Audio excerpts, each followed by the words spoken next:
Breaking news చూస్తున్నాం. పండుగ వేళ రాష్ట్ర పోలీస్ శాఖలో తీవ్ర విషాదం నెలకొంది. సీనియర్ ఐపీఎస్ అధికారి రాజీవ్ రతన్ కన్నుమూశారు.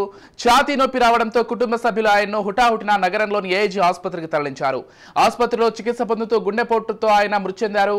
కాగా 1991లో ఐపీఎస్ బ్యాచ్ కు చెందిన రాజీవ్ రతన్ ప్రస్తుతం తెలంగాణ విజిలెన్స్ డీజీగా పనిచేస్తున్నారు. రాజీవ్ రతన్ మృతి పట్ల పలువురు సంతాపం వ్యక్తం చేస్తున్నారు.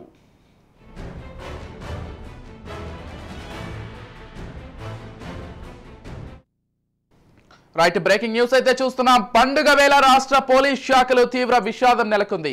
సీనియర్ ఐపీఎస్ అధికారి రాజీవ్ రతన్ కన్నుమూశారు. ఛాతీ నొప్పి రావడంతో కుటుంబ సభ్యులు ఆయన హుటాహుటిన నగరంలోని ఏజీ ఆసుపత్రికి తరలించారు. అయితే ఆసుపత్రిలో చికిత్స పొందుతూ గుండెపోటుతో ఆయన మృతి చెందారు. మొత్తంగా ఇదే అంశానికి సంబంధించి మరింత సమాచారం అందించడానికి మా crime bureau chief Inna Reddy phone ద్వారా సిద్ధంగా ఉన్నారు. చెప్పండి ఇన్నారెడ్డి.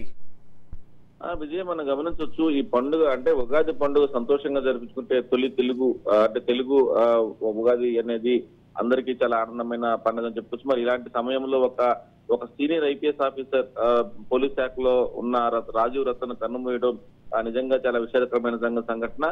అయితే నిన్న ఉదయం దాదాపుగా 10:30-11 గంటల సమయంలో ఆయనకు ఛాతీ నొప్పి రావడంతో వెంటనే హుటాహుటిన నగరంలోని ఏజీ హాస్పిటల్కు గచ్చిబౌలి ఏజీ హాస్పిటల్కు తరలించారు. తరలించిన తర్వాత దాదాపుగా ఈ రోజు లేట్ నైట్ అంటే నిన్న సాయంత్రం లేట్ నైట్ ఆయన ఆసుపత్రిలో చికిత్స పొందుతూ ఆయన గుండెపోటుతో మరణించారని చెప్పి ఏజీ హాస్పిటల్ యాజమాన్యం చెప్పింది. దాదాపు ఆయన 1991 బ్యాచ్ చెందిన రాజీవ్ రతన్ ప్రస్తుతం తెలంగాణలో విజిలెన్స్ డీజీగా పనిచేస్తున్నారు. రాజీవ్ రతన్ మృతి పట్ల తెలంగాణ గవర్నమెంట్ తర్వాత ఆ పోలీస్ శాఖ కూడా ఒక రకంగా దిగ్భ్రాంతి చేసింది. ఒక సిన్సియర్ ఐపీఎస్ ఆఫీసర్ ఈ రకంగా హఠాత్ మరణం చెందడం అనేది తమ పోలీస్ శాఖకు ఒక తీరని లోటు అని చెప్పేసి కూడా వాళ్ళు చెప్తున్న పరిస్థితి. ఏదైనప్పుడు కూడా రాష్ట్ర పోలీస్ శాఖలో ఒక senior IPS officer Rajiv Ratan లాంటి ఒక సిన్సియర్ ఆఫీసర్ ఈ రకంగా చనిపోవడం విషాదకరమైన సంఘటన. అది పండగ వేళ అని చెప్పేసి కూడా అందరు కూడా చెప్తున్న పరిస్థితి. ప్రస్తుతం మాత్రం పోలీస్ శాఖ సంబంధించి పై ఉన్నతాధికారులందరూ కూడా ఆయన పార్థివ దేహం తరలించేందుకు ఐపీఎస్ క్వార్టర్స్ కు వెళ్తున్నట్టు తెలుస్తా ఉంది.